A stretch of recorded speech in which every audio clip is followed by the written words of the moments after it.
You want answers? I think I'm entitled. You want answers? I want the truth! You can't handle the truth!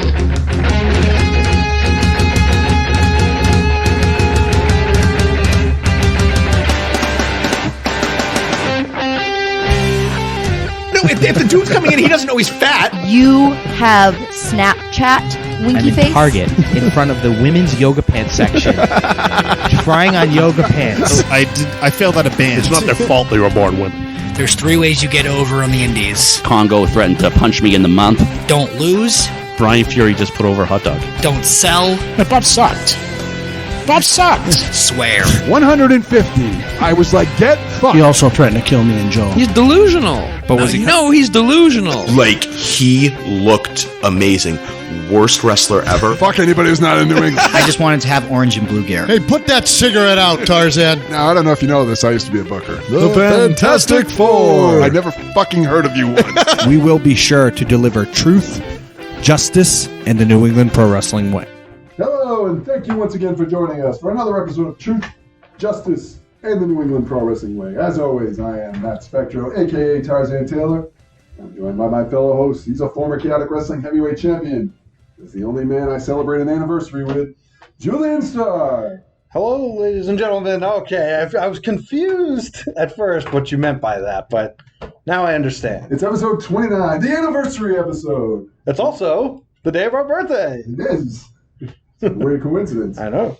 So, happy anniversary, everyone. Who would have thought a year ago we started this podcast, and here we are 1 year later. I know. It's pretty insane. It takes a lot to turn on a computer, plug in a few electronics, hit record, continue to get together, tolerate you. I have to thank myself for being able to put up with that. It's been a pleasure. There's been some ups and downs. We've been working our ways, working out the kinks, enjoying ourselves. We know we're not perfect, but we're doing our best every day. We appreciate you joining and listening. You're not perfect. I'm perfect. My mom used to call me Mr. Perfect all the time. Episode 29, the anniversary episode. It's going to be a little bit different.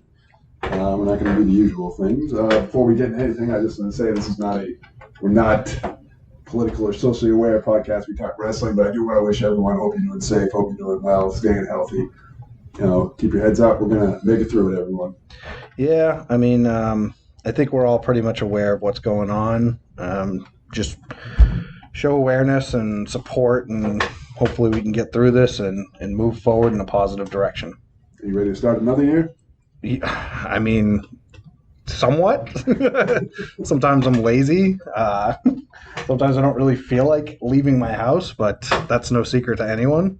But yeah, I mean, as long as we can freshen things up and bring back the controversy, that's what I was trying to do. I want to bring back controversy and real, neck puller chats. So we decided we were going to go back to where it all began. We're even in the building. We recorded our first episode. I know, this was pretty exciting. I haven't been here in a while. I haven't seen our guests in a while. And on that note, we're going to introduce our guest. We brought him back. He was the very first guest ever on Truth, Justice, and the New England Pro Wrestling Way. He was very instrumental in helping us out getting this off the ground.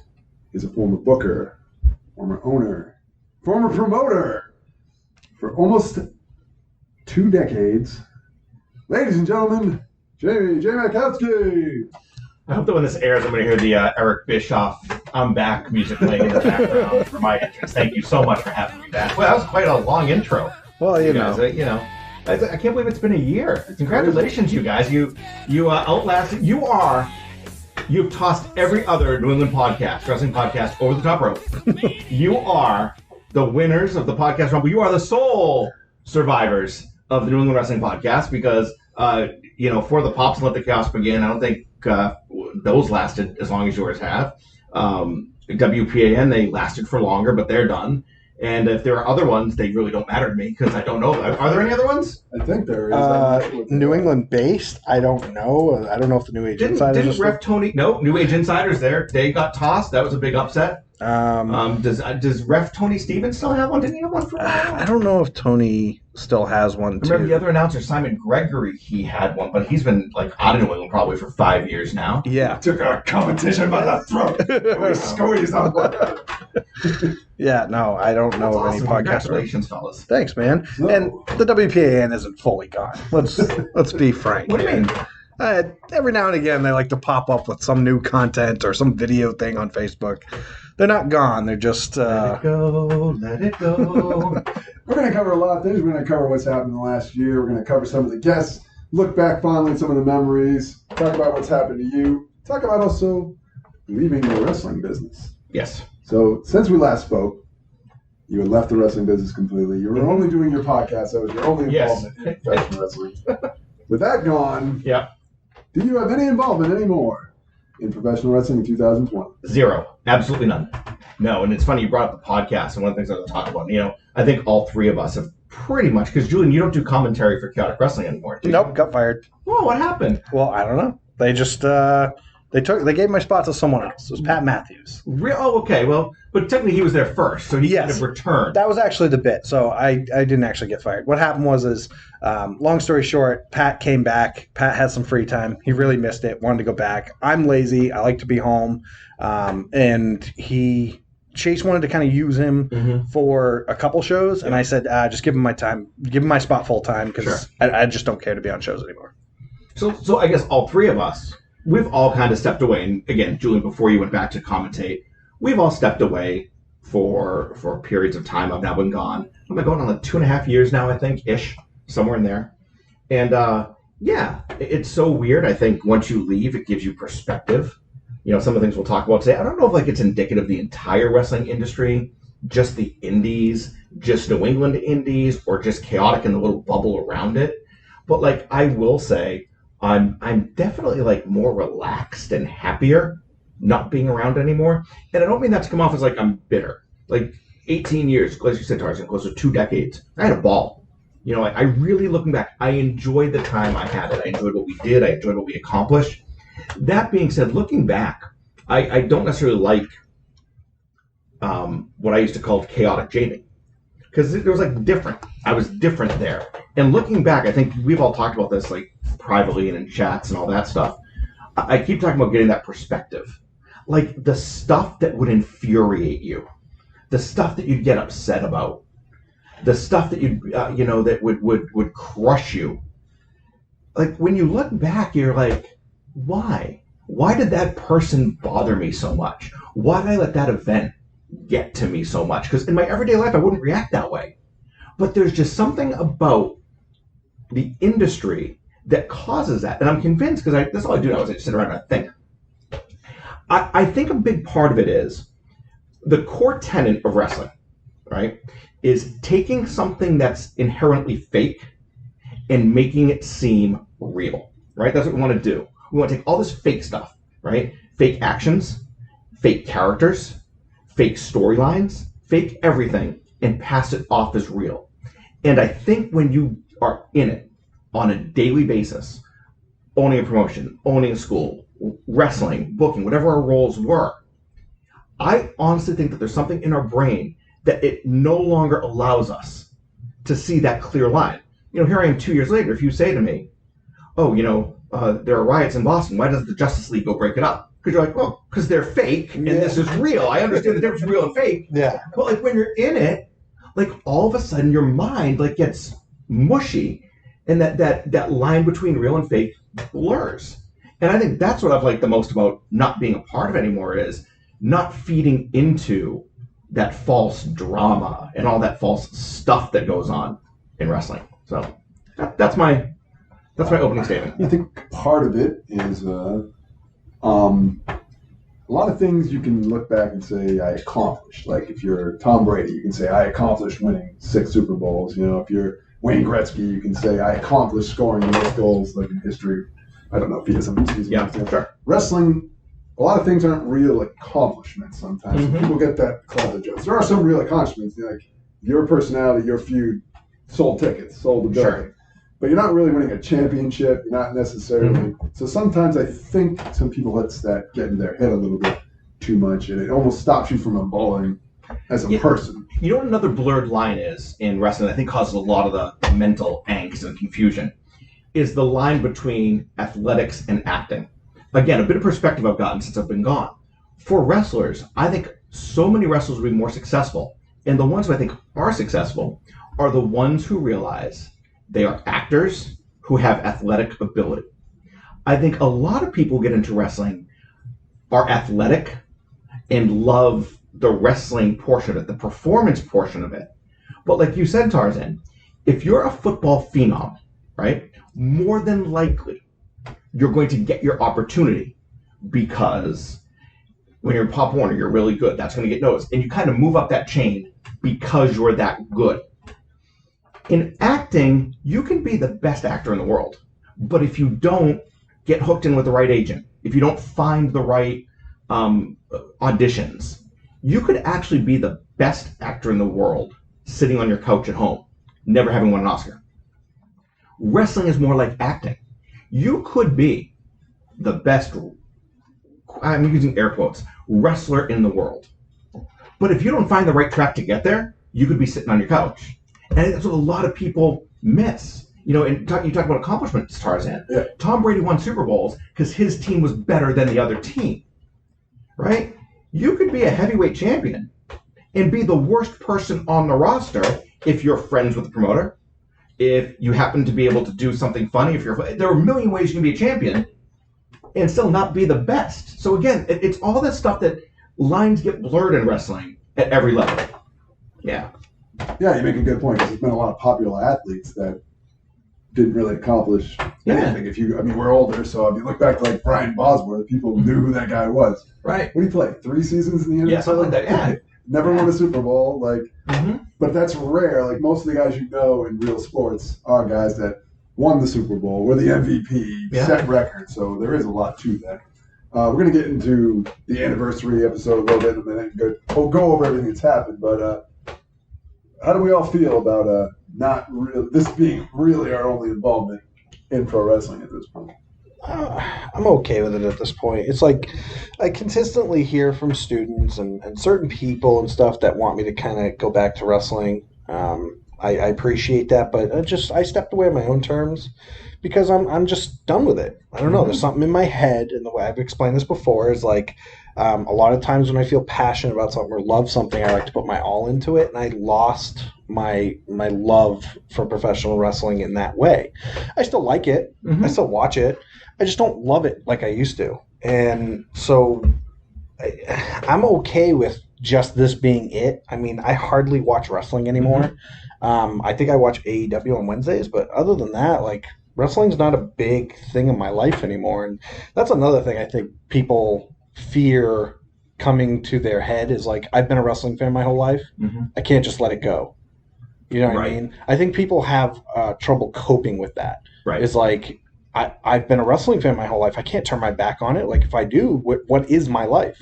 You know, I'm personally okay with this being it. It's just enough where I can talk about it. I can vent my frustrations and my loves, and then I can move on with my normal life. Yeah, I'll take it one step further, Julian. As you know, for a while I had 2 podcasts, For the Pops and Let the Chaos Begin. And Let the Chaos Begin, we started right after I sold Chaotic Wrestling. It was Rich and I, and it was, if I recall, hear the stories of Chaotic Wrestling from the 2 people who were there from the beginning, Chaotic Wrestling owner Jamie Jamitkowski and ring announcer Rich Palladino. Why did I start Let the Chaos Begin? Because I didn't want to let go yet. Okay, I had 18 years of my life, and my time, and we can tell the story later, my time in Chaotic Wrestling did not end well. I'll tell the story about the last night I was in Chaotic Wrestling. There's a whole lot of stuff that goes into that night. But for whatever reason, I needed to hang on. And what ended up happening was, like, the more Rich and I would work and the more we'd get together, as time passed, I didn't want to tell the stories anymore. And I realized I was becoming that guy who, like didn't want to let go of the past. That all I wanted to do was keep talking about what we had done. And even one day, I remember we were sitting there, and I was doing it, and I'm like, I'm so bored right now. You know, it's one thing if we're all watching a pay-per-view together, we're all hanging out, and we tell a ha-ha story that we all remember. That's funny because we were all there. Did you sit there? I'm like, why am I? All I was doing was looking back and trying to hold on to the past, not trying to figure out, okay, where am I going now? What am I doing? And that's really why Let the Chaos Begin ended. I just was tired of talking about it. I moved on. And it was funny, like, as a rib for you guys today, I was going to wear one of my old Chaotic Wrestling polos, right? One of my old ownership polos, and I had the double logos and Under Armour. I paid more money for all those freaking shirts over the years. But for a while, there was a section of my closet that was all Chaotic Wrestling polos, right? I don't have any anymore. Like, I don't know if you guys have them, but now for the trash day, we have the pink bags. It's like where you can recycle clothes. Yeah. So like every now and again, you go through your closet, you throw it. And I literally and it wasn't a conscious decision. I just think over the past 2 years, it was like one by one, all the Chaotic Wrestling shirts must have just, so it's like, you said it, Julian, you move on. Yeah. And it doesn't mean as much to you anymore. Now to sit there and talk with friends, yeah, that's always fun. We all have multiple chat groups, and half of them are about old stories, but reminiscing and all that stuff. It's fun, but I've seen so many times wrestlers just have trouble letting go. Yeah. And it's like you said, they have to either continuously find an outlet to talk about it, or talk about themselves, or talk about what they've done, or just it's I don't know. It seems like you're okay with being away from it. Yeah, and again, I said to my wife when I was talking this morning, my goal on this podcast today is not to come off as angry and bitter. I will keep saying I loved the 18 years. Most of my best stories of 20 years of my life either come from one of three places: my family, my family's company, Undercover, and all the craziness that went on with that, or Chaotic Wrestling. And they're great stories. I had a great time, but it's time to move on. I almost wonder. There's the old saying. Oh, I said it when I left. You always want to be the guy that they ask, why did he leave? Not why is he still here? And, it's like, I think we're all going to be looking at this, and I'm not making a comparison between me and the guy I'm about to mention. You brought him up earlier, Tarzan. I think Tom Brady in Tampa Bay is going to be real interesting to watch. Is Tom Brady going to look back and say, wow, why am I still here? Why am I still here on this second-rate team? Who knows? Maybe he'll win 2 more Super Bowls with Gronk. I don't know. My bet is he's going to be a case of, why did he stay? As versus leaving after that Rams Super Bowl, they won it, and he would have been a legend forever. But that's just me. Tarzan, how are you feeling about this being your only outlet? I'm fine with it. I think outside of not just wrestling, I've always been kind of I've had a creative itch my whole life. So that's the part of wrestling I miss, the creativity. Not as much performing. I really did. I complained a lot and I had a lot of problems with the booking, but I really liked it. That where I could really explore my creative side. And that's what I kind of like about the podcast is it's exploring my creative side in a less stressed environment, controlled very thing. So I'm enjoying it for the most part. I'm not going to sit there and say I would never book again. That's always going to be on the table if my schedule would permit. And I was just talking to my wife the other day. I would like to wrestle one last time so my stepsons and my daughter could actually see me live wrestle instead of like me looking up on YouTube. Never going to happen. I'm never going to dedicate myself. But that's my only real regret at this point is I wish you can do one more match. I could do anybody can do one more match. You did a moonsault and a Chaotic Countdown, for God's sake. Yeah, but you got to understand now, that's 2 years ago? That was like 2 years ago. Believe it or not, well, I guess you can believe it looking at me, but I've gained more weight because I'm in this whole quarantine thing, and I'm working from home now. It's like I was less mobile then. I'm even less mobile now because I'm working from home and I don't have to move from my desk. Whereas before I was walking around the office. I'm not even walking around anymore, so I couldn't. No, but I'm sorry. I think any of you that work the way you work and have the knowledge of the business you have, and I'll talk to. I can talk to you two, Mike Hollow, Dukes Dalton, and I'm blanking on some other people who've walked away. Vince Micallo, kind of pulling all those guys. I don't give you guys haven't worked in 5 years if your bodies are different. If I said your kids, your family wanted to see you one more time in the ring, you could put together an 8-minute match based on who you are now. Now, it would be the Dukes Dalton Tito Santana match where it'd be 8 minutes of stalling, then, boom, boom, boom, high spot finish, pin. And that's all it would be. But you guys could do it. I mean, you're smart enough to work around that, so don't do yourself a disservice, Julian. Your knowledge can make up for your lack of physical ability. That's one thing I do envy about Tarzan is I do wish I had someone that I could use to as almost like motivation because I do want to have one more match if that makes sense. Yeah, you should. But like I want to do it for someone, but I don't really have anyone to do it for. Like Susanna's seen me at the school. Susanna saw me do the countdown. Like I don't think she would feel any different if she saw me do a full blown wrestling match. But it's like I have a niece and nephew. I have two nieces and one nephew. I don't even know if they're into wrestling. I have, Susanna's daughter, Claudia. Yep. She could give two shits about wrestling. So it's like, why? Do you guys know, maybe you don't know this because maybe I've never talked about it. Do you know what my big overriding storyline was going to, had I stayed and kept owning Chaotic Wrestling? Do you know what the big Chaotic Wrestling storyline was going to be the following year? It was going to be #Chaotic Reunion. Remember when, I think it was the first one we did, and it didn't pay off the way I thought it was going to. What did we do? #Chaotic Challenge. That's what we brought in the JT Duns. And we purposely went and found guys from New England that people knew that had never been in Chaotic. We pulled them in. And my belief in anything business, and Chaotic Wrestling was a great example of this, I always used to say, even if you're doing something crappy, right, or not doing it the best possible way, if you can turn it into a gimmick, like you mean to do it. So meaning, if you're an indie company out there right now, presuming they can ever start up again, and you can't afford 3 good cameras, right? And you have to have one crappy person on an iPhone. You can get away with that as long as when you use that footage, you put at the bottom, Chaotic, #Chaotic Fan Cam. If you tell people this is why it looks crummy, they're on board with you. So the only reason we did #Chaotic Challenge was we wanted to bring in new people and I need an umbrella. But had I not left, the next one was going to be #Chaotic Reunion. And my entire goal was going to be to reach out to guys like you, Vince Vicalo, Dukes Dalton, and say, I knew there was a group of people who never got their quote-unquote goodbye match in Chaotic Wrestling. Brian Fury had his retirement, but seems I spent 6 months promoting Brian Fury's retirement match, and yet he still seems to wrestle. Yeah, it was the Brett Favre retirement. Yeah, does he technically owe me money or something for I think you know what my new addiction is during quarantine? Because I moved my whole office to home. You know what I do every day at 1 o'clock? I eat lunch and I watch People's Court. I live for the People's Court now in Marilyn Millian.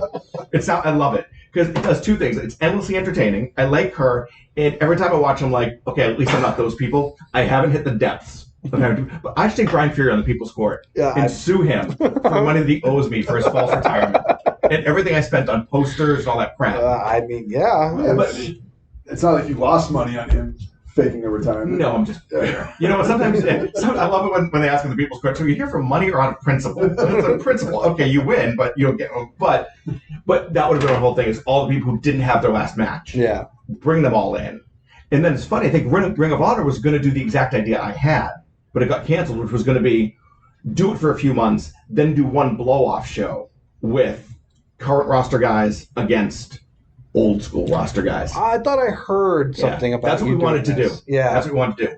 That was one we wanted to do. And the other one I'm going to look at you, Tarzan, that you and I talked about. We never pulled the trigger. We even had the logo designed. CWW. We were going to start doing offshoots of Chaotic Women's Wrestling shows. Yeah, we did actually. Yeah. And we started to get deeper and deeper, and for whatever reason, we never pulled the trigger. I don't remember if it was buildings. We couldn't get the concept down. Neither of us felt like we could sit through a 3-hour women's wrestling show. It might have been a combination of all of those. We wanted to bring in a female referee. We wanted a female ring announcer. We did talk about that. We never did pull the trigger.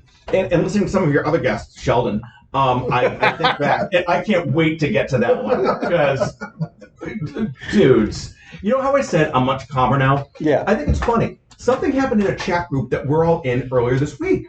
I have multiple group chats I'm friends with lots of people, like normal people, real people.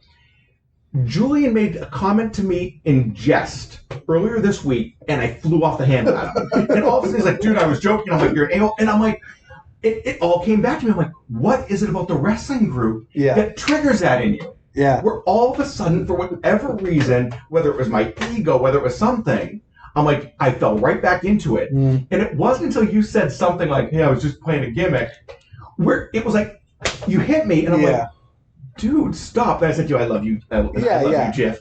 But immediately, and I don't know if you find that, where even now you find that, like, when you talk from people from wrestling, they still manage to get under your skin or get to you more than anybody. Yeah, no, they do. It depends on what it is, but yeah, they can tend to rub you the wrong way, and I think it goes back to what you said. In wrestling, you create a sense of ego, and everyone has their own line of ego or their own level of ego, but something in your mind tells you you're better than the way someone's treating you, and so when they come at you a certain way, you're like, fuck that guy, I'm better than him, and that still plays through your head. So now, again, it's not my podcast. Like, because I do have some questions regarding some of your previous guests. Do you need to take a break before we get into this, or should we go right into it? You tell me. Anniversary episode. We're going to go through the year. We're not going to go through every episode because some of these people I'm sure you've never even. That's fine. That's good. You lead the charge. You're the booker. The show is I think it's evolved from our original conception. I don't know about you, Jamie. You probably agree. You're shaking your head now, but I think the show has become more what I wanted it to be. I think Julian had a different. Yes, I did. He wanted more controversy. I was more of a guy who wanted to just talk wrestling. Give me your take, Julian. Hey, Jamie, you can throw it. So, what I originally wanted for this podcast, which is, this is hard for us to control because we talk about it all the time. People are afraid to speak, quote unquote, the truth. And it's because what if I say something wrong that rubs this guy the wrong way, then he's no longer booking me, yada, yada, yada. I personally like controversy because I believe that if you watch the media in any way, shape, or form, controversy and drama sells. Yep. If Jamie gets on the podcast right now and he's like, I fucking hate women's wrestling, I fucking hated Chase Del Monte, I fucking this, that, and the other thing, or there goes the second half of the show. Or if he says like, Sheldon Goldberg was a shitty businessman, or whatever the case may be. That is what draws. And you know how I have proof? I'll share numbers with people. When Sheldon went off about you, about Bob, about everyone else, he was quickly the highest downloaded episode we had. Over 400 downloads because people were like, this dude's talking shit. I need to listen. And that's what I love. Yeah. I love that shit because everyone's so afraid in wrestling. And I wanted to expose that. Is everyone's so afraid of wrestling to just open up. Just open up. Because they call them shoot interviews. Right. And people do those on their way out the door.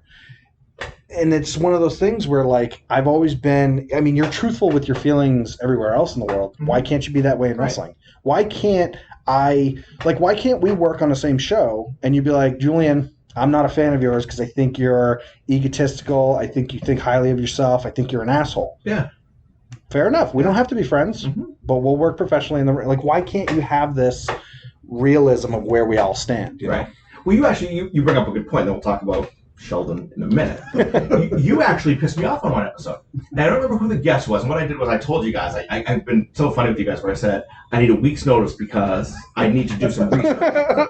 And I listened to more of your podcasts on double speed again, just to refresh my memory and stuff.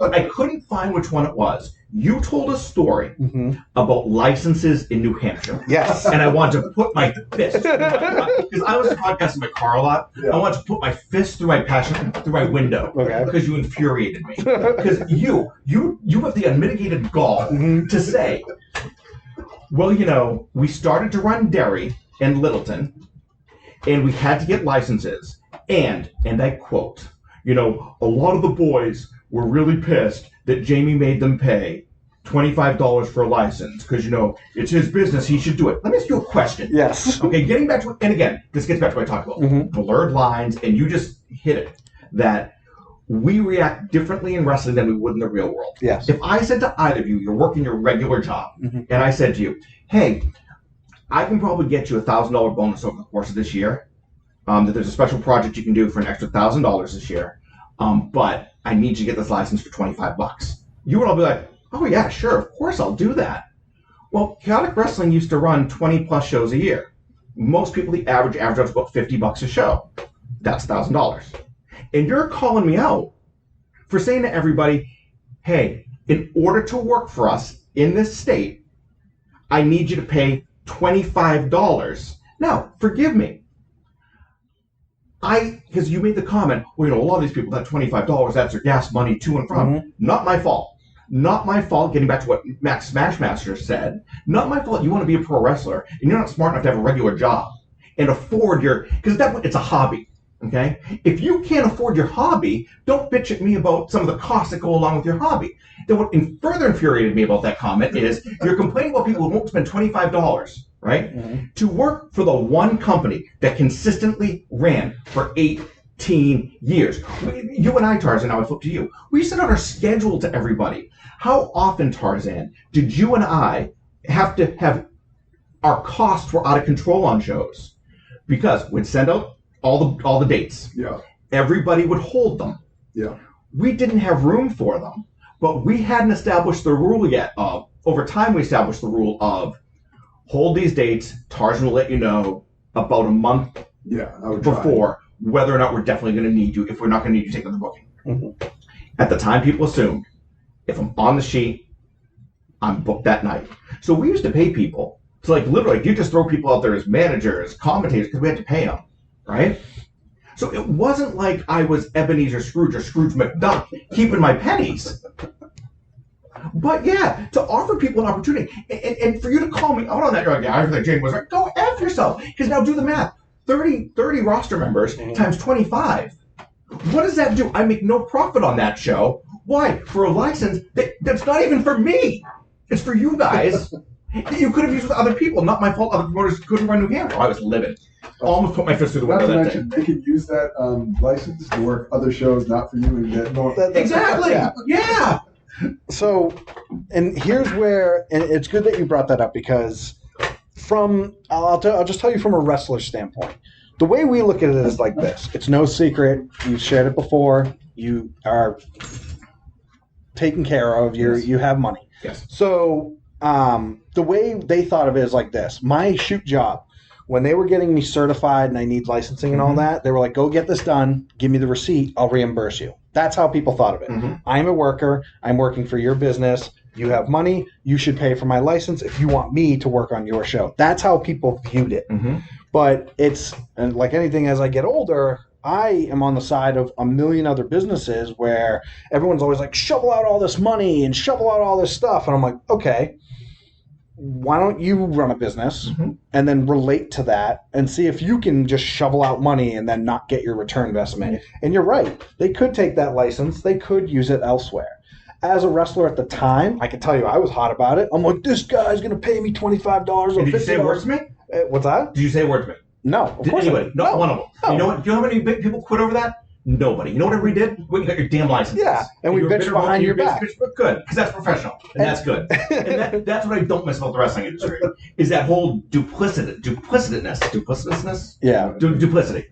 It's just that aspect of it. Rather than coming to me and saying, hey, look, here's why. Yeah. You know, everybody buries me. And the story is legendary, Cold Fury 8, that, quote, Chase Del Monte threatened to quit.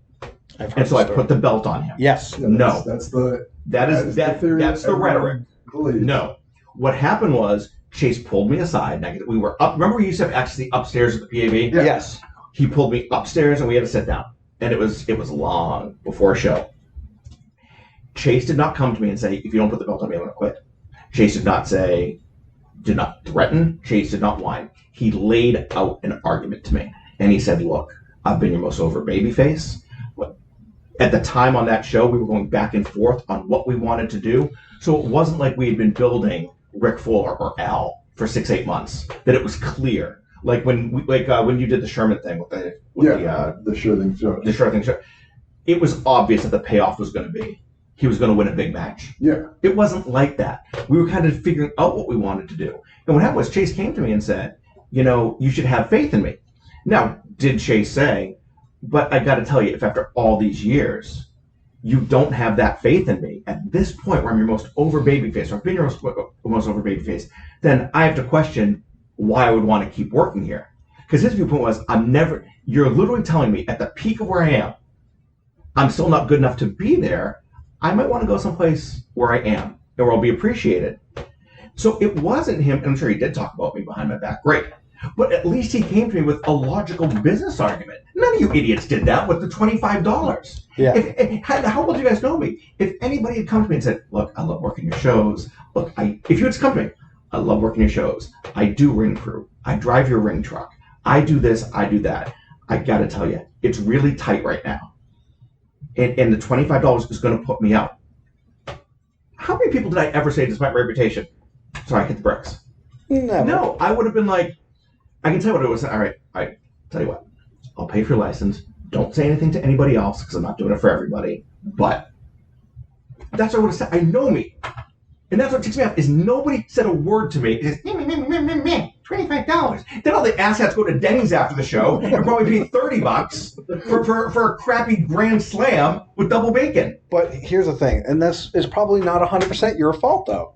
It's the wrestling business and the image it's created. It's created the image that you cannot speak up. Because if I speak up to Jamie, Jamie is maliciously going to say, I'm going to fucking bury this guy. That's it's been like that since WWE. Yeah. I mean, everyone says Vince buries people that he doesn't like or doesn't see eye to eye with, or that other talent or other members of the roster can get people buried and stuff. So I guarantee you people have problems, but they're afraid of, like, if I say something to Jamie, Jamie's going to go, okay, I'll take it into consideration, and then walk away and go, fuck that guy. Yeah, I'm going to squash him. I will give myself a pat on the back. The first one of many today. I think I did, despite what everybody thought, that I was just the owner. I'm not allowed to call myself a promoter. That's a new Todd Sinclair role. I was the greatest owner the greatest owner of a wrestling company for 20 years in New England. But I will pat myself on the back, and that I do think that I probably created the best persona / gimmick that was underratedly not recognized as a persona / gimmick. I'm not nearly as pompous as I pretended to be in Chaotic Wrestling. Even like in stories I've told, I really wasn't that much of a hard ass, if you think about it. More often than not, Tarzan, you worked with me. I hated when we would have conflict with people. You know, I can be bombastic on podcasts and talk about certain people like blah, blah, blah, blah, blah, blah. It was few and far between. You know, if you think about it, like, Sherman's a great example. How many times would I remember there was a rule with me and Sherman for a while at the PAV where I would be like, Sherman, what's our rule? And at the time, Mercedes used to laugh about it. It would be, whatever room you're in, I need to be in the other one. Exactly. Just stay away from me.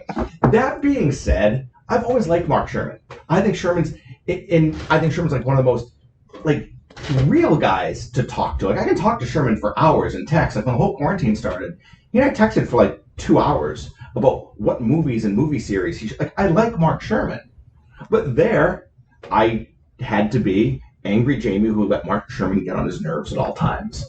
And I actually think the reputation I had greatly superseded my actual actions. You know, I think, I don't remember if this podcast or one of ours, there was a whole story. Do you know what the old CTC, I'll look at you, Julian, because you were probably benefited from this. I was so lax about collecting dues there. I never paid you. I paid you twice. Right. Ever. I can tell you I paid you twice, never paid you again. Now, you guys know me. You see my lifestyle. Do you really think I wasn't watching the finances there? Of course I was. But at that point, you probably didn't have the money to keep training there, Julian. No, I didn't. Right? No. But to keep Julian around as part of the Chaotic, with the potential we saw in you, it was worth it for me to look dumb and pretend, okay, oh, I'm not noticing. Of course I knew you weren't paying dues. I had spreadsheets. I knew exactly where everybody was. But it was more important to keep our court that because at the time we were deep with WWE, I needed guys like you and Biff and all these guys who weren't paying. The payoff was the image I presented to WWE, not what you were paying every month. At the end of the day, and it drove my wife crazy, I could afford rent. So I guess I would ask, what was the intent behind the every now and again conversations where you would pull one of us up and be like, hey, you know you haven't been paying? Remember Batman Begins? Yeah. Okay, so I'm looking right at you. Remember Batman Begins? And I think it's when Bruce Wayne needs to go down and get the cape. He needs I think it's when he needs the fiber cape things.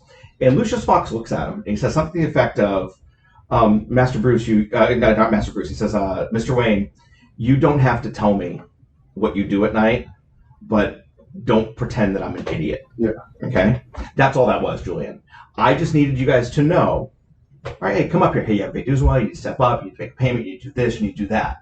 That was just my little way of saying, don't treat me like I'm an idiot. It goes back to, I tell the stories in the locker room. What was my rule? No drinking till shows were over, okay? There were certain people who, as soon as their match were over, would have Country Time lemonade bottles and Pepsi bottles and all of that. Okay, Pepsi's darker than that. Lemonade is a little bit darker than that. I know what's in the bottle, okay? there were a couple of people. Okay, sure. I would notice. One of them. Yeah. All right, there were two people who, every time after their match, they would go disappear for a good half an hour, 45 minutes, and they'd come back with red eyes and red glassy eyes. And for a long time, I'd turn a blind eye to it. At one point, I needed them for something, and they weren't there. Chase was booking with me at the time. I said to Chase, you need to talk to them, because what I won't do, I will turn a blind eye. What I won't do is be made to look like an idiot and have it flaunted at me. So you need to handle this before I do. And that's what those conversations were, Julian. It was just that little bit of letting people know, I know what's going on. Don't take advantage of it, and we'll let it keep going. So that's all it was. Okay. So before we move on to recap the year, the last thing I want to say about that whole licensing thing is it's exceptionally rare when you're doing the booker or promoter a favor by taking the booking. And I think that's the attitude that a lot of these guys have, that they're doing you a favor by wrestling on their show. It's the other way around. If you won't do my show, there's 100 other guys in New England that will. So I think that's part of where that license thing comes in. It's a problem. I had a lot of booking with people. Like, I wanted to be like, you're not doing, rarely, there's occasionally where I needed someone last minute. That's doing me a favor. Just taking a booking or asking me to book you, you're not doing me a favor. I'm doing you a favor. And to play on that, Chaotic was very big on exclusive guys. Yeah. I think these guys thought, like, you lose me, you're fucked. Okay. You know what I mean? And because a lot of these guys didn't work other places. Right. So they thought to themselves, like, take care of me. I'm your one and only guy. I don't go anywhere else. You know what I mean? Chaotic, the one thing, it's a credit to everybody who worked with me over the years. Chaotic Wrestling was a machine. I think we did the best job of anybody ever in New England of building the brand. I don't think anybody's built a brand since then. And what I mean by that is exactly what you just said, Julian. We could lose people could come and go, and nobody would notice, because the Chaotic Wrestling brand is what people came to see. And I think it's changed now. I think there are more guys now that put asses in seats. I don't think for the majority of our run, there were a lot of guys where I could look at either of you and say, who really put asses in seats to the point where Chaotic fans were coming to see just them? I think if anything, and I credit Tarzan, people came to see storylines. People came to see, I can tell you, our attendance went up and down, not by how good our roster was. It was by how good the storytelling was. And that's a credit to you, Tarzan. I hear you guys talk about that all the time. That when you came on board, our houses were down because we had a booking team that had lost momentum, lost focus. And then all of a sudden, you brought it back up. And I would argue that not only did you utilize a lot of the same people we had been using, you brought in new people who I could argue some of them were less talented than who we were using previously, but got our crowds up because it was the storytelling. So, and on that note, I would give props to Todd Sinclair and Mucko, because even though I wasn't part of the company, their run, I thought the Chaotic was, I mean, you know better than I do, I thought it was really well as well. Yeah, I mean, there were two what I call two golden runs of Chaotic. It was when Mucko and Pants were booking, and then it was during your extended run. Those are my two favorites. All right, so we're going back June 11th, 2019. There was no precedent. There was no, nothing to measure up to. You were the measuring stick. Episode 1 on Truth, Justice, New England Pro Wrestling Way. It was you, Jamie.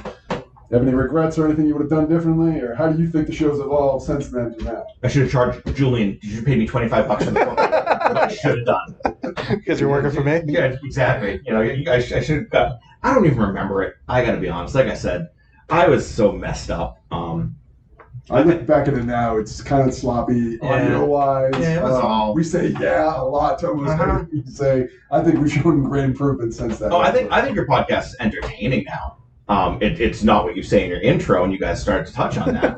But it's entertaining. You guys have become kind of the historical / behind the curtain storytellers of New England. And maybe that's what you should change your intro to. Because when I hear this podcast about trying to get to the truth, people in pro wrestling tend to be a bit too political, a bit too friendly.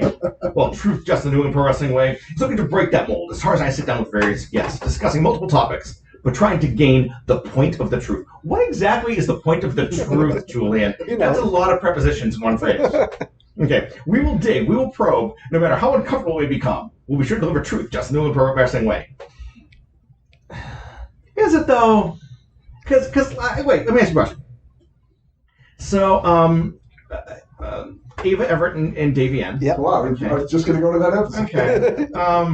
Okay. Tarzan, who has, you've both made your feelings clear about women's wrestling, Julian, you especially. But my favorite one was, Julian says, name the female who was a pain in the ass. You're talking about somebody who wanted a big payday. And your response is, oh, I won't name people who aren't here. Okay, let me quote for you. We will dig, we will probe, no matter how uncomfortable it may get, unless they're not in the room, then we will talk about it. All right, it was Kimberly. I will tell you right now, it was Kimberly. Then let's go to the Brothers episode with Brian Malonis and Jimmy Wait, you turned Malonis. all over the place. Of course. Hey, he's doing a review. Brian, what? Brian Malonis bang. Okay. Can we, no, I don't. I was going to say wait till we get there, but I've been criticized for being too I'm getting to that one. Oh, don't you worry. I'm getting there. Go ahead. Okay.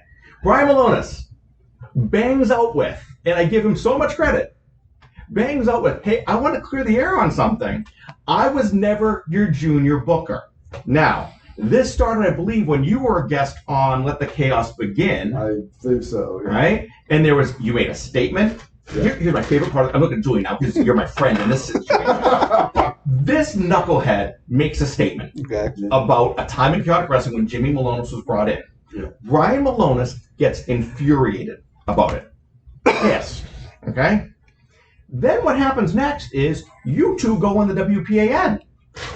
And somehow, inside of 30 seconds, you, who made the statement, to Brian Malonis, who was pissed, both start burying me on that podcast. To the point where I text all of you with something that says, you know what? For a group of guys who I thought I considered friends, you guys can all go F yourselves. Now this plays into what we talked about earlier, Julian, about how that's messing with your head. But I'm just trying to give your listeners the background on this.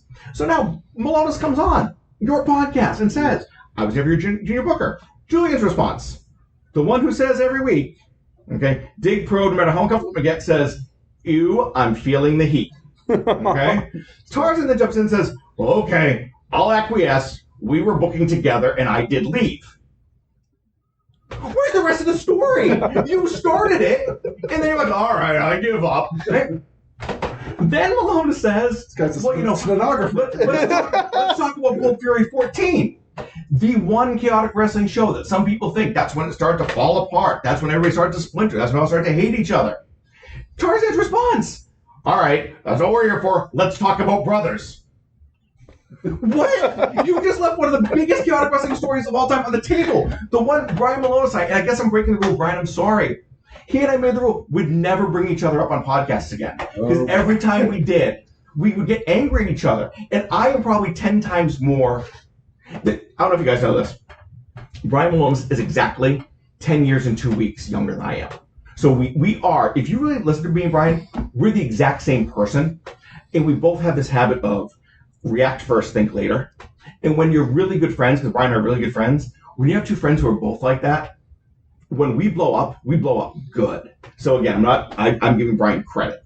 But then I feel like I'm doing a top 10 list. Well, we are kind of doing a top 10. Oh, did I blow it already? No, I'm saying we're in the midst of doing a top 10. Not really a top 10, but a list of all the episodes and touching back. Julian, I'm okay with you just going off. What was my favorite? Now, I'm a huge talk show fan. Yes. Right? Johnny Carson. Mm-hmm. Like, you ever go down like YouTube rabbit holes? Yep. All the time. When I do, like, I will sit there and watch like hours of Johnny Carson's old interviews and performances. Sometimes Letterman. I like Carson a lot. There's a guy in England called Graham Norton who's the greatest. I love him. He has like 3 guests at a time. Oh, he's amazing. It's like, if I were ever to do a podcast or a chat podcast, that's who I aspired to be. And that was the other reason the podcast said I didn't feel like I was like good at that at times. So, but I'm like a talk show like fanatic, and a lot of like when you guys first started, a lot of the feedback I would be sending you guys was like, "Hey," some of it was like audio. "Hey, tighten this up. Your thing's too loud." It's just like whether my brain works. But I also like hosts who like run their interviews, and I know it was still early, but my favorite one ever was Sheldon Goldberg. Your most highly downloaded episode ever. And Sheldon made a lot of comments, and I'll address any of the ones about me or clarify or whatever. I've never had a phone blow up with people I hadn't heard about from in that one. Because as soon as you got buried, right, you were all of a sudden part of this cool little club, and you wanted to make sure that everybody else who got buried by him knew, right? Again, I own some of my mistakes in Chaotic Wrestling over 18 years. we'd have to have a 4-hour podcast with the topic being things Jamie made a mistake on, and we can sit here for hours. And if you bring in like Fat Pants, Malonis, Crockett, and a few others, they can name more than I can. And as soon as right, I did F that up. I've never heard somebody blame everybody in New England except himself for every mistake ever made than he did. But my favorite one was Sheldon bangs out and accuses Bob Evans. Now, I've always gotten along with Bob Evans for the most part. Never really worked for us. Everybody has their opinions of Bob. I don't have one because I don't know him well enough. Sheldon bangs out with Bob stole money. He embezzled from the company and stole money. And Tarzan's response is, all right, let's talk about the Toxic Waltz. And I'm like, no, I don't care about some crummy match from 18 years ago that I don't remember who was in it. I want to hear why he thinks Bob Evans stole money, because that's juicy. That's what I want to hear. Yeah. And that's something that I think Tarzan's always been criticized for, is he, in his head, has an image and a structure, and like, although do tell. Although there's some juice. I worked with him for how long? We worked together, like 5 years. Yeah. Yes, I've listened on the structure on the podcast. Yes, really. Tarzan's structured and doesn't like when things don't follow a structure. Compared now to then, my structure on the podcast is way looser than what. Yes, and it's because again, this goes back to everything else that we talked about, just having communication with someone. And it's because we told him, like, dude, you tend to want to stay too hard on your structure, that when we go off on these great stories, you're like, let's bring it back and whatnot. To address your thing about the truth. Now, in my belief is truth can be it's hard to state the truth of a person, right? Mm-hmm. Because the truth of you from me is going to be the difference, different for Greeley. Greeley's truth of you is different than my truth. And I say that because I know you guys aren't on great terms together. But you know what I mean? And for those who don't know Greeley, it's East Coast Cowboy. And for those of you who don't know the East Coast Cowboy, rightfully so. So but seriously, like, my truth of you is going to be different than Mercedes' truth of you, and so on and so forth. And so that's why I consider our podcast, yes, it is opinion-based, but the opinion can be the truth because everyone has a different looking glass. You know what opening I really liked that you guys had, though? And I don't know what happened to it. You had one where it was like a hot mix of like quotes from everybody who'd been on the show. Oh, I still have it. You should use that one. That's way better. I still have it. It's just I don't use it because lately our episode's been running like 2 hours and 30 minutes, and that opening is literally a minute and a half. But no, I do enjoy. Again, you said it, Julian. You know, maybe you take the word truth out into ways with perspective, because you make a really good point that I guess truth is in the eye of the beholder. You and I can tell the same stories. Mercedes and I, Sherman, Greeley, any of us can tell the same story. You and I, Tarzan, we can tell the same story about Jimmy Preston, Cold Fury 13. If you, me, Malonis, Preston, if we were all in the same room, or better example, Julian, if we came in here one after another, not listening to what the other one said, we would all tell that story a little differently. I don't think any of us would lie when we told the story. It's just our perspective of the truth is what's different. Correct. And I'll use Anthony Katina, for example. We know him as Tex. He's wrestling for AEW. I saw that. You know what I mean? Julian's favorite wrestler. Well, no, I'm proud of the kid because of this exact reason. Everyone thinks he's a fucking moron. Everyone thinks he's an idiot. Everyone thinks he's this, that, or the other thing. That's like saying I've never made a mistake in my life. You know what I mean? Mm-hmm. The kid has made tons of mistakes, and probably some worse than what we've done in our past. Sure. Doesn't mean he's not human. And so I've always been a person that was like, I get it, he's fucking up. I used to fuck up too. We just have to keep grinding in his head. If we care about the business, if we care about the future, if we care about this kid who does have a lot of talent, then I will do my best to make him understand no matter how many times he messes up. Yeah. Everyone takes information differently. And so if you tell me, like, oh, Julian, I need you to do a promo right now out in front of City Hall. Just go do a promo. Try to get your character over. Maybe those people will come to our show. In my mind, I might take that differently than Tex would. Tex is going to go do all these things from the 1970s where Ric Flair used to say all these outlandish things because he thinks that he can. Mm-hmm. Whereas I'm like, all right, I understand his boundaries and this, that, and the other thing. My mistake's going to be different than his. Why should we treat him any different?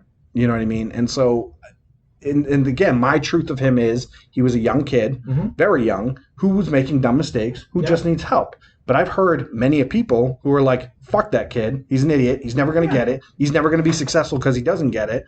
And now he's starting to get up there, and you see those people sinking in. God, that's my favorite. Doing the Homer gif where they're going into the bush. Oh, that's my favorite thing is, when somebody debuts in NXT, AEW, Raw, whatever it is, I live for this. And I have a separate chat group where we just talk about these moments where just the unmitigated sucking up of people. Oh, congratulations. Look, we talk about Mercedes, we talk about Sasha all the time. I'm sorry, I will swear on a stack of Bibles. The Sasha Banks you see on WWE every week, nobody saw that coming. Do we think that she had some talent? I've always told the stories of how we helped her get signed. You know how careful I was about wording that. I think her backstory was amazing, but anybody, Julian, and you were around at that time period, you both were. Nobody ever thought that Mercedes KV was going to become the boss Sasha Banks that we see today, and that drives me crazy when you see that online of all the people who were now allegedly friends. Like Handsome's another one. Come on, folks. Like you can say we're happy for you, but slow your roll a little bit on the bestest friends stuff. The way that stuff works is like, and I'll share, this is, I guess, just me sharing my opinion, which I shouldn't really have to because now I feel like I'm defending myself, but I saw, like you just said, I saw Mercedes, I saw a girl who was scared to break out of her shell in a sense. I saw that she couldn't cut a promo, similar to me, and that her wrestling was subpar. So I was like, well, it's not going to happen anytime soon. I always thought because of weird credentials that wrestling likes to sign you for that she might someday. Todd was a guy, never thought was going to happen, but I always thought this is going to be a fucking wasted talent in New England. That's what I thought. So I can't sit there and be like, I always knew it was coming. It's always something you wished would happen. Okay, Julie, Tarzan's getting like sweat because we were totally off the line. What questions do you have, Tarzan? I'm sorry. God, I'm like back to wrestling, Jamie. I just took everything. My manservant's bringing me in a cocktail right now. I have he made me a Manhattan. Before we move on and get your opinion on a year's worth of episodes, when we had you on, you were the very first person to get asked a question who you hate, dislike, or strongly annoyed by. Yeah. You had a lot of trouble answering that. I did. You think that's changed, or would you have done anything differently? Stick with your original answer? I said Christian Frost. Yes. Okay, and Christian Frost, I specifically never booked him again because he said something rotten about somebody on our team and didn't think anybody heard him or didn't see me there. And I said, based on who he just said that about, I will never see him again. Julian brought up Tex, and the difference I want to say is, for me, it's a tough question to answer because I've always believed that the opposite of love isn't hate. The opposite of love is apathy. So it's tough for me to say, who do I hate? Because I don't hate a lot of people. If somebody ever hurt my daughter, I would hate them with every fiber of my being. There's nobody in the pretend world of wrestling that ever got to that level. That being said, I didn't respect Tex. I lost all respect for Tex when he left a Chaotic Countdown because he wouldn't let Davey throw him out of the ring. I don't hate the guy. I think he was dumb. At the time, I had absolutely no use for him. But Tex didn't keep me up at night. You brought up Greeley. Greeley's probably the closest I have to somebody I really don't like in wrestling. And what's weird is, Greeley and I have had a handful of, normal interactions outside of wrestling. We've had a beer at a bar and, we've talked. And it's like, in my head, I'm like, you know what? He's all right. But then for both of us, whenever we slide back into that wrestling world, he chooses to act a certain way. I choose to react a certain way. And it's not good. Because I was going to ask you, Tarzan, do you ever remember me saying, and if there are, please let me know, people I said, do not book them. Greeley was one of them. I was pretty hard on. You'd bring him in occasionally, and I would always remember, all right, now I know you don't like when we bring him in, but I have a reason for it. I mean, I hated the whole, what the hell was his name when he was like some weird president of Chaotic? It was Morton, That was awful. No offense. I brought that up a couple of weeks ago where I said I still love the idea. It just wasn't for him. Yeah. Yeah. That was awful. Yeah, I agree. I said that a couple of weeks ago where I said that I didn't want that. It might have been when I was on Leo Connor's show. I said that was one of my two things I would have done differently. Is like I really like that gimmick, and I think that gimmick would work. It just wasn't for Greeley. His personality didn't match that gimmick. So I mean, again, Christian Frost for one reason. Do you guys remember anybody else I hate, or who's it rumored I hate? Anybody know? Was it what? Is it from the locker room chatter from the boys' club? Was there anybody that everybody thought I hated? No. Matt Taven. No, I never hated Matt Taven. And again, I'll call you. You were booking with me at the time, right? Were you still booking, or was that me and Malonis? Me and Brian. When Taven was there? Taven, I had an issue. There were two things that happened with Matt Taven. I actually always liked Matt Taven. I loved the MTV gimmick, his original gimmick, right? The MTV on the tights. Yeah. The first time Jim Kettner saw him, he said, that kid's going to be on TV. That kid should be on TV. Two things happened with Matt. Number one, I'm going to put the blame squarely on him. He started to have, quote unquote, confusion on dates he was booked with us. Look, you bring in any member of the Chaotic Wrestling roster over 18 years, accuse Chaotic Wrestling of anything from being cheap on $25 licenses to Jamie being a pompous jerk to Fury, Malonis, and Handsome being in every Cold Fury main event for 5 years. Accuse us of everything. I defy anybody to accuse me of one of two things. That we ever stiffed somebody on a payday, or you didn't know our dates. Now, would the date shift a little bit? But dudes, come on. Everybody knew our dates. We sent them out a year in advance. We booked the venues. We would reinforce them. That was part one of Taven. And I thought it was you, Tarzan, where he bailed on booking, saying, oh, I didn't know I was booked. I'm like, this is crap. Then he and Casey Ray were dating. They had an issue. They literally did not want to be in the same building together, and we had to make a choice. At the time, you said, what would you do differently? To quote the knight in Indiana Jones and the Last Crusade, I chose poorly. At the time, Casey Ray was my perfect babyface women's champion. She was good looking. She was bringing people to shows. She had that weird following. The little kids and the little girls loved her. And Matt Taven was another good-looking, athletic guy on the roster that we had a dozen of at that time, because we had Vinny at the time, Fury, Sherman's still around. Me. You were there. Ilya's around. He said good-looking. Oh, sorry. But Julian, so we just listed off the top of our head. Preston was around. Yeah. We've got at least half a dozen to a dozen guys who we could replace Matt Taven with at the time. And nobody replaced Casey. At that time, it's not like Matt Taven delivered anything that none of us could have. No. You know what I mean? I wrestled just as good as him. Yeah. We were all in decent shape. Mm-hmm. I mean, and he didn't cut these outlandish promos that made you go, I need to go see. So it's not like he delivered anything different. Yeah. The other thing is I have to assume, because WWE does look for female talent over male talent because they're so few and far between, I have to assume that kind of played into it too. You know, got to keep her around because she might be on. She's athletic. Yeah, she's a good-looking woman. She'll be on WWE's radar, and you know that's points for Chaotic. Yeah, and remember, we got Matt Taven real close to getting signed with WWE, so it's not like I was burying the guy. You've heard the story. Every time I go to WWE, I had packets made, and I know some people talk about how people found packets around. Oh, and I can't believe, like at one point, who's the one I get heat on? George Caesar. That I tried to push George Caesar, but the way I would do it is every time I go in there, out of the three main people I would want to get signed. At that one meeting we're talking about, it was Mercedes, Max, and Taven. 2 out of the 3 got contracts, and the third should have. Taven should have at that point in time. Then what I would do is there would be other pages. There would be other people to consider. Then the last page would always be people to have on your radar. Because I figured now if I go in with 9 people, all right, what if they're just flipping through? George Caesar was a perfect example. Biggest meathead on the face of the earth.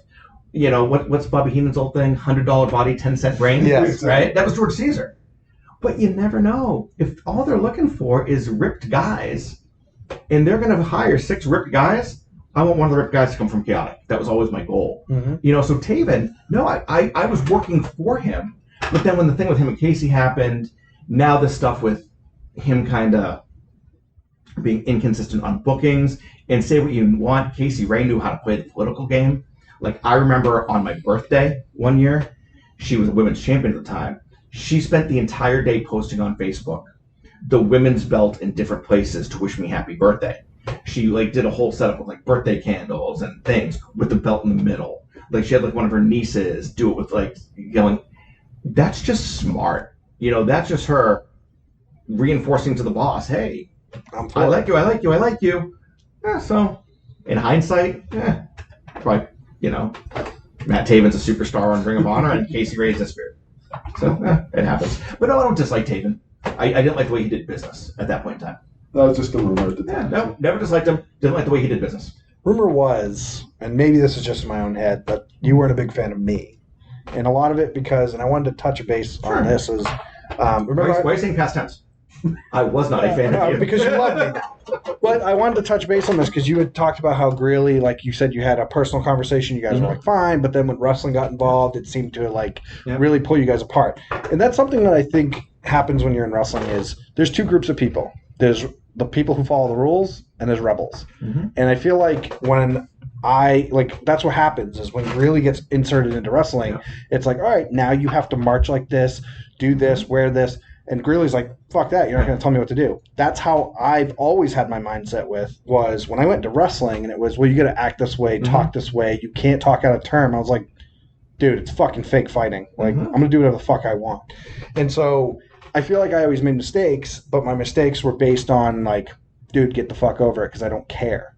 And I feel like that rubbed you the wrong way. And so I always had whispers that you weren't the biggest fan of me because I didn't necessarily fall in line. I look at Tarzan because we worked together for a long time. I don't ever remember disliking you because you were ring crew chief for the longest time too. Very long. I was 4 years. 5 years. So I don't think I ever disliked you. I'd be curious if I go back in time and pull booking sheets. Did I ever kibosh stuff or say stuff because I didn't think Julian was the right person because of that stuff? I'm not gonna lie, maybe, but I don't remember you as ever being somebody I disliked. You might have gone in that category of he's young and stupid. Yes. That might be your category for a little while. But no, I never disliked you. And that recently, this week on Tuesday, I hated you for about 45 minutes. And this is where, I've always struggled with it because when I think about my career, I'm like, well, they put me over for the New England title several times. They wouldn't have done that to someone they don't trust or dislike. They did it with the heavyweight title. They wouldn't have done that for someone they dislike and don't trust. And so I started to think of all these other things, and I was like, there was never a point where I was like, oh, they hate me. It was never like Triple H Ultimate Warrior situation. Yeah. So, I always struggled with it, but I always got this vibe that I was like, Jamie don't like me because I don't follow. I think we became better friends after you stepped away, probably. Because, again, we viewed each other in a certain way there. Yeah. And, again, I really wasn't part of your whole kind of friend group until recently. Probably around the time Tarzan, you started, the poker nights and all that stuff. Or maybe it was, some of the weddings that, we started to go to that were in common.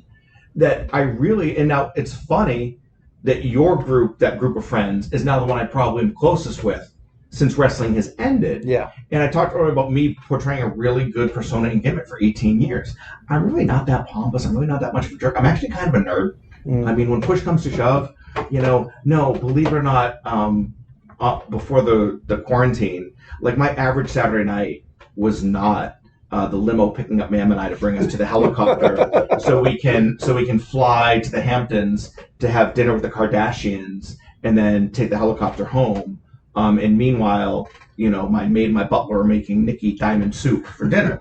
That's not me. Honestly, my average Saturday night is, Cheryl and I watch something on our DVR, something Hawaii Five-0 or something on Netflix.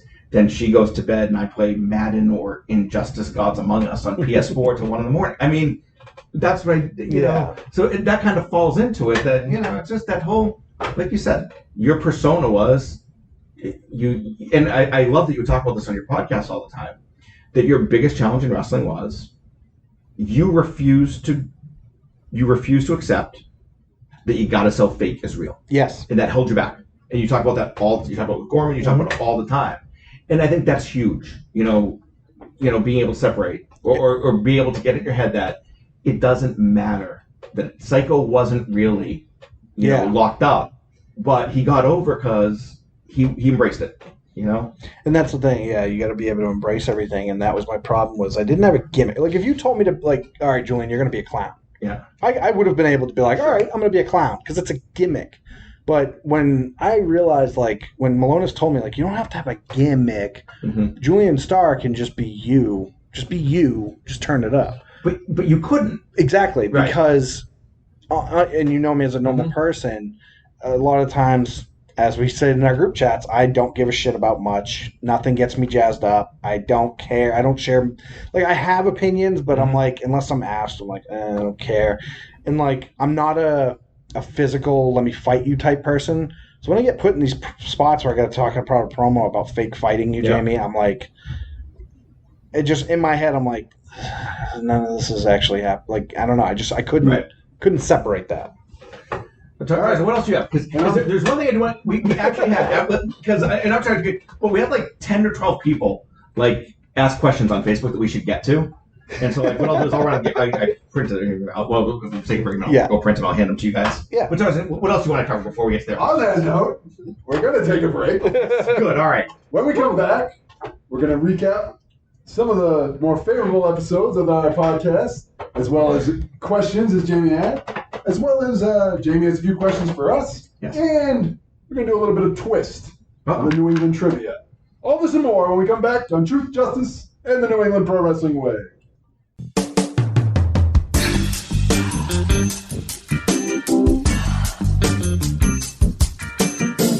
Are you looking for a way to spice up your life? Maybe add some fun and excitement to the bedroom? Then check out BigOBoutique.com for everything you're looking for. Whether you want to shop for pretty lingerie and pajamas, or are looking for sensual lotions and toys to try out, Big O Boutique has exactly what you need. And don't worry, our online store is easy to use and will help you find all the right tools for you and your partner. We carry a huge assortment of lingerie, lotions, and more, all shipped discreetly to your door.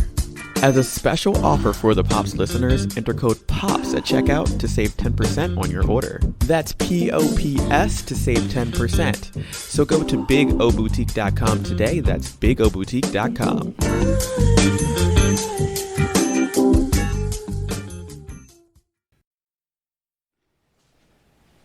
Going back to when we were children, I think that most of us in this courtroom thought that justice came into being automatically. That virtue was its own reward, that good would triumph over evil. But as we get older, we know this just isn't true. Individual human beings have to create justice, and this is not easy. Because the truth often poses a threat to power, and one often has to fight power at great risk to themselves.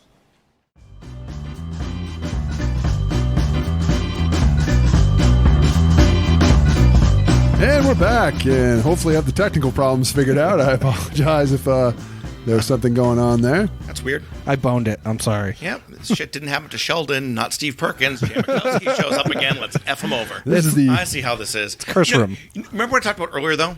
About how when you have something that looks or sounds crappy, make it a gimmick. Mm-hmm. So, ladies and gentlemen, welcome back to Truth, Justice, the New England Pro Wrestling Way. For the first half, what we wanted to give you a retro feel. We wanted to make it sound like that very first episode we did with Jamie. So we made the mic sound as bad as possible. But now in the second half, you're going to see just how far this podcast has come. As we jump back into 2020 and make it sound good again. You people suck. Look at that creativity. I've been promoting this all week as my last wrestling interview ever. I did not know that. No. Because what I'm going to do is I'm going to promote it as that to try to get as many downloads, and I'm going to spend another $1 million, and I'm going to pay people just to download the episode for me, because that's what I do is I spend money. I spend millions of dollars to get. We're going to recap. Results. It's the anniversary episode. We're going to look back at all the episodes. Jamie, feel free to. Some of these people you won't know, so that's fine. Feel free to put your 2 cents. Episode 2, we had the topic was women in pro wrestling. We had Ava Everett and Davey Ann on. One of my least favorite episodes. Davey and Ava, if you're listening, it's not because of you. I think we, and you guys can say otherwise, we had a certain idea in our head for that episode, and I re-listened to it, and Jesus Christ, we just are like so single-minded on that episode of talking about women in wrestling. And maybe that's just my opinion. Maybe that's the way I look at it. I'm welcome to any concerning opinions about that. What do you mean? I don't like women's wrestling. I think it sucks. I'm sorry. No, it's not that. I just feel like we were so obsessed with ring rats and guys hitting on them. And well, the whole point of our podcast was to try and tackle subjects that people are afraid to talk about. And like that's why I was okay with us hammering that shit home, because you know damn well that everyone in professional wrestling that is I guess I should say most males in professional wrestling all think this way. They all do. It's not a secret. So it's stuff that people are afraid to talk about because they don't want to rub someone the wrong way. I wanted to nail this stuff down because I wanted to see what women hear or view or their perspective on that matter, because it's a subject that's prevalent within the boys. I don't know how well the girls know about it. I thought you guys were solid. I think you were okay on that one. You know, like you said, you asked a lot of questions about was it tougher for women, or sometimes like you even talked about do they get more advantages because we talked about Casey Ray earlier. Yeah. No, you and I know from working together, Tarzan, girls got spots on shows sooner than guys did because they were something different and people would come to see them. My favorite part of that episode though was when Ava Everett said that she doesn't care what the crowd says, doesn't care what the crowd thinks about a match. And I was actually happy that Tarzan, you jumped all over that, because I'm like, if I remember being in my car, I remember saying, if Tarzan does not go banana on this or at least address this, I'm going to drive over there, punch him in the face, and then drive home.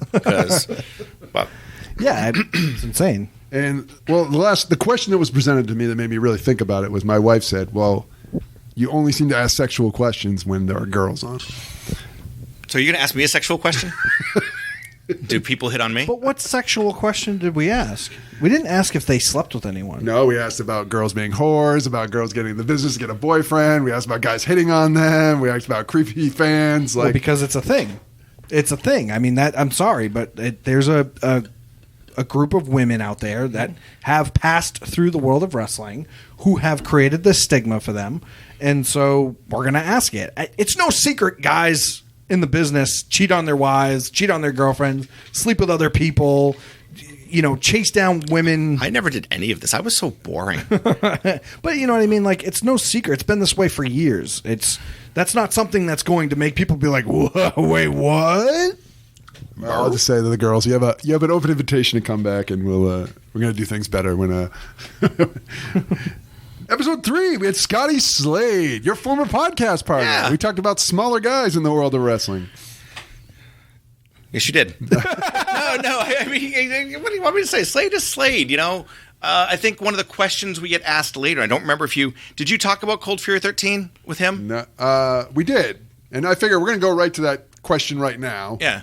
Dan Ballou, why didn't Scotty Slade win the title at Cold Fury 13? You tell me. You were the booker. Tarzan's going to deflect. I'll go for I'm right here. I'm not going to let you get off the hook. Why didn't you put the belt on him? My opinion was at the time, I don't think Scotty had the look I wanted to put on a poster. This is our top guy. Mm-hmm. That to the average person who doesn't know anything about Chaotic, they wouldn't look at that and say, I have to buy a ticket. It's all almost, I shouldn't say all, but a majority of it was what's the word? It's not aesthetics. Is that the word? Yeah, aesthetics, it was basically for me. It boiled down to aesthetics. He physically didn't have the look I thought would. I mean, maybe I'm wrong, and maybe that would have been the right choice to put him on. The other thing was for me, I think of the 3 people in the match, he was number 3 in terms of who we should put that belt on at that time. The storyline for him was going to be limited. He'd have to win it against Fury and Sherman. It would be a fluke win, and then where do you go? You can only do the magical quick escape that the champion keeps winning. But I hate to say it, on a roster with the type of shows we ran, on a roster with Fury, Sherman, Malonis, Dijak, Scotty Slade should not hold that title for very long. So just wasn't anywhere to go with it. It wasn't personal. Well, part of it, Dan and Slade, get over it. Was I should have said at the time on the episode, that wasn't the original plan for that match. So I think in the back of my head, I was pissed about that, and I was going to fight tooth and nail to go that direction. To stay with your structure? No way. So are you going through all 29 episodes? Some of them I'm going to skip because they would not. You would have no opinion on them at all. Or some we're going to talk briefly. Why, you have ones you're chopping at the bit? I have a list, so I'm waiting for you. Anything on Scotty Slade episode, Julian? No, I mean... We miss you, Slade. Text us back sometimes. Yeah, I just want Slade to, hang out again. You miss doing the podcast with him. That's what I would have. I miss seeing Scotty Slade. He and I are comic book nerds. When we talk that stuff, it's always fun. But, I don't miss podcasting every week. It's a lot of work. It is. It really is. And I can tell you, being a guy who's podcasting, I've probably never shared this with Tarzan, but there's times where I'm like, I don't want to fucking do this. And it's because it just feels like work. Yeah. And once I get through it, I'm happy. But it's the preparation for anything. I fucking hate it. And before we move on smaller guys, do you think that's still a hindrance in wrestling in 2020? Being small. Depends on the smaller guy. What else do they bring to the table? I think there's a place for them now, especially in professional wrestling, because wrestling's grown. They have a cruiserweight division everywhere, and so they have a place. Flip was a smaller guy, but he's done okay. But they're not going to be. Daniel Bryan's a smaller guy. Unfortunately, they're not going to be. But they're the exceptions, not the rule. Yeah, exactly. Yeah, then we moved on. We discussed referees in New England with my good friend Michael Crockett. One of my favorite episodes, just because I've always loved Michael. Find him entertaining. Close personal friend. We all love Michael Crockett. I think Michael Crockett's a good interview. I think he remembers. He's like some Rain Man when it comes to events and stuff. So that's what I think makes Crockett valuable. I actually funny listening to that one. I don't think I'd ever heard the story of how Crockett got started. Like if you said to me, how did Crockett come to Chaotic? I don't ever remember him starting with us. He was just kind of always being there. One day he was there and he never left till he did. So, and I mean that as a compliment. I booked with Crockett. Crockett was like the cornerstone. He was like the guy who was always there for the longest time. So, he was the first. He would not name who he disliked. Shocking. He told us the story, so I guess, which I always found weird because the person who you're telling the story about knows you're talking about them. So I don't know. Maybe it's just they don't want everybody else to know it. I would assume so. Episode 5, a former Chaotic heavyweight champion. We had Maverick Wild on the show talking about his company, Front Row Wrestling. Maverick's certifiably insane. And I mean that as I've always gotten along with Maverick. Dude's nuts though. Yeah. That's where it ends. Yeah, and I like Mav. I've always liked Mav, but dude's out there. That was one of my fun favorite episodes as well. Thanks. I hadn't seen Maverick in quite some time. It was great to catch up with him. Great to see him.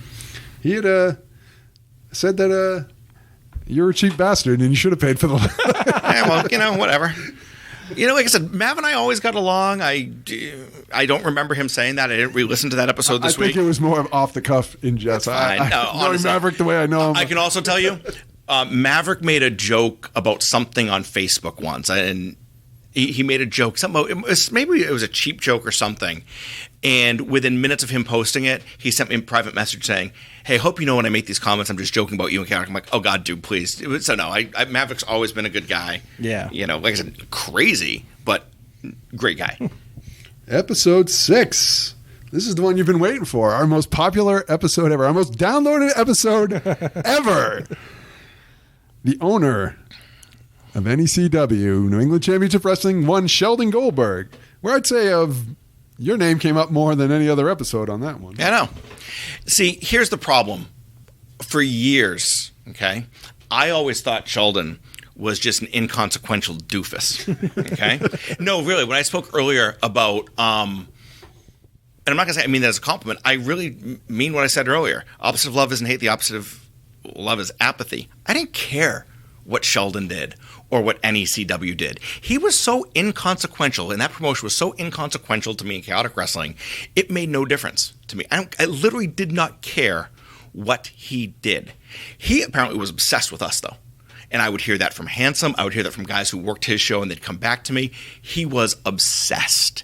And the problem for Sheldon was, it's not that he didn't. How do I phrase this properly? It's not that he didn't know what the problem was. He just didn't know what to do. And he would promise people the world. And never deliver. Say what you want about me. I rarely promised and didn't deliver because I made darn sure that whatever I was about to say was going to happen. WWE is going to do X, Y, Z. It's because I had laid it out beforehand. So again, and I've never heard that whole episode, like I said, my phone blew up.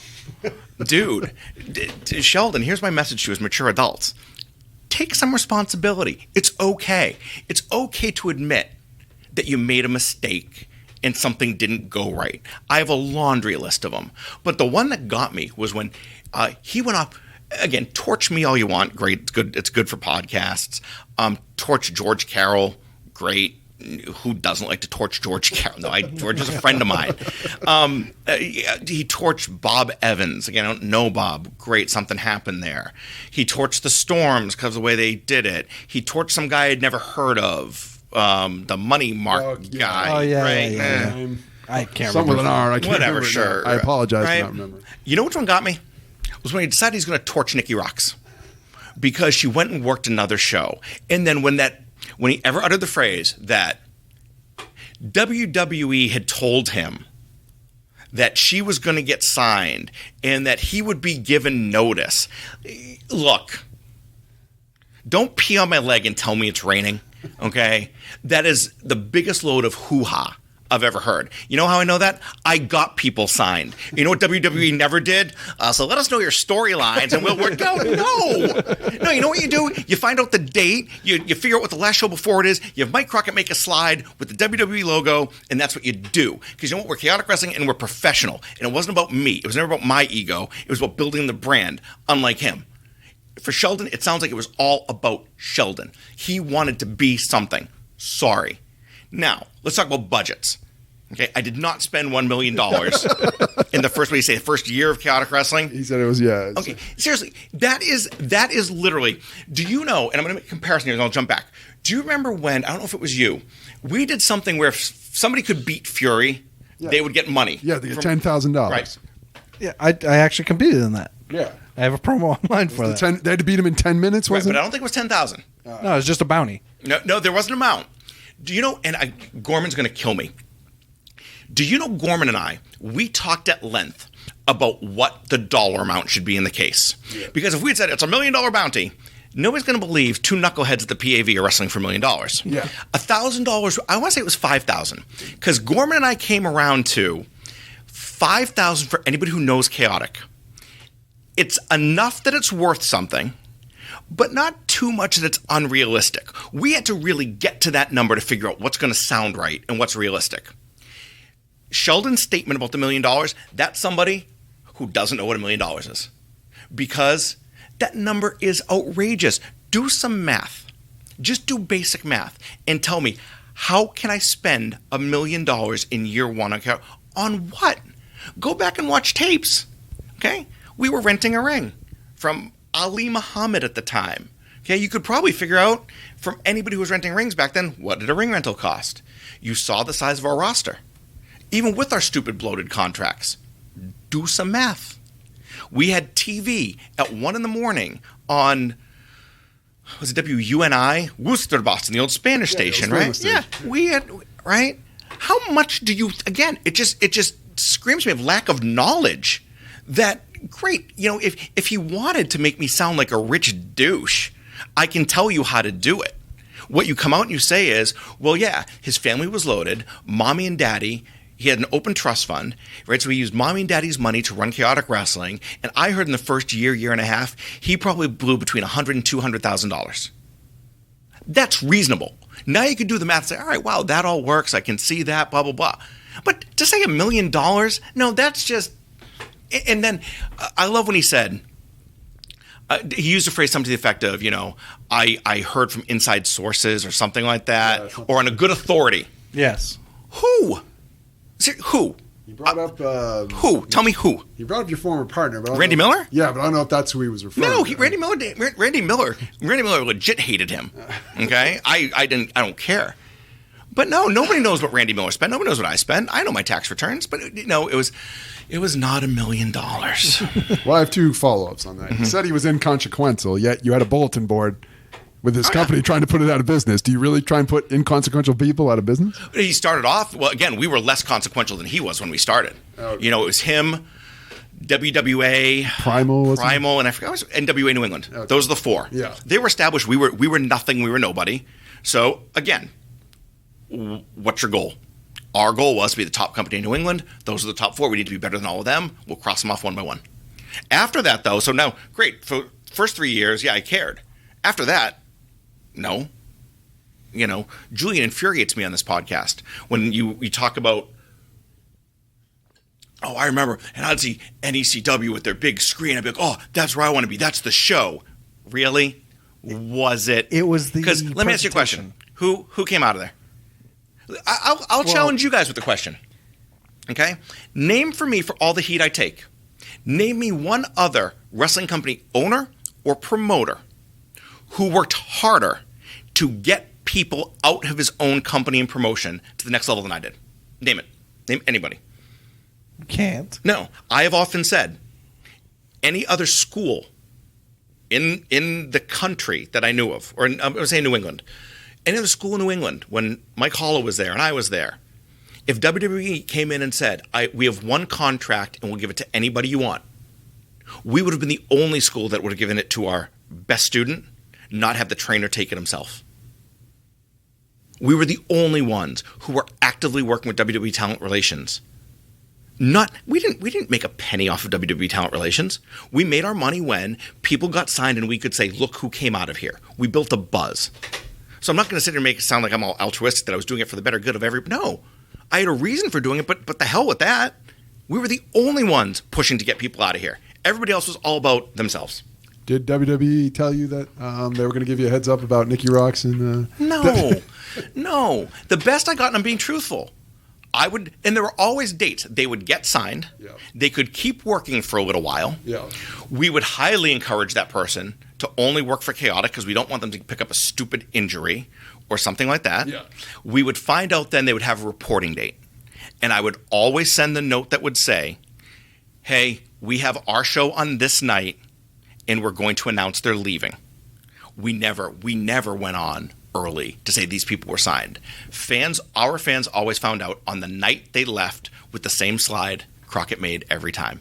It was the outlet, that was the person's picture, congratulations, WWE logo.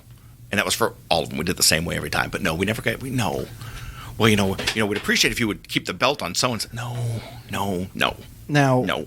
Again, as a professional wrestler or former, when I say like that's the show to be at, what I mean by that is a lot of wrestlers base our want to work a show either based on draw or based on presentation. And Chaotic had one of the better draws and presentations, as did NECW. Because NECW had this gigantic stage with this gigantic screen, you related it in your mind to Monday Night Raw because that's what they had. Yeah. And so that's why, I totally get it. As a wrestler... And with that big screen and the big stage, that way when you only draw 65 people, you can put out 60 chairs and say you were standing room only because you've taken up half your building with all your crap because you can't put asses in seats. I will say that... How's this for my go-away interview, huh? I will say that when I wrestled for NECW, their crowds weren't nearly as big as Chaotic's. Mm-hmm. And you've said it. It was more fun working other places. I get it. We were the not fun place to work. And I will take that to my grave that to me it was okay. Because our goal wasn't to be everybody's playground. It was to do for 5-6 years, it was to do what Tarzan booked you to do. It was to do what Chaotic asked you to do. No blood, no cursing, stay off the barriers. I don't care what you can do other places, but that's what we did. And to back that up, how many times did I say to you, God damn, this is pissing me off. This isn't the friendship business. This is... Right. Yeah. And that's the thing is in a world of independent wrestling where people want to be creative, be free, and do whatever they want, when you work for a promoter who has all these rules and regulations and stuff, it makes it quote-unquote no fun. And that mixed with, and this is more like your internal thought, but as a wrestler, you go on like XWA and stuff, 9 times out of 10, probably not XWA, but if you go like APW or anything, you come out of Chaotic, you're probably going to be one of the better wrestlers on the show. Whereas you're with Chaotic Wrestling, you're with some of the best in New England. And you're thinking to yourself like, well, fuck, like my match has to be great. I'm stressed out. It's not going to be as good as theirs. Like, what if they hate me? What if they think I suck? Yeah. And so you create all this stress for yourself because we know the promoter wants it to be good. We know the booker wants it to be good. We know the owner wants it to be good. We know the talent wants it to be good. Yeah. We know the crowd wants it to be good. This place doesn't feel fun to work. It's too stressful. I want to go to APW Great. where the promoter's just glad you're there and you did your job and you went out there and put on a show and the crowd's mildly happy. And Tarzan and Malonis were great at this, that you guys actually changed some of that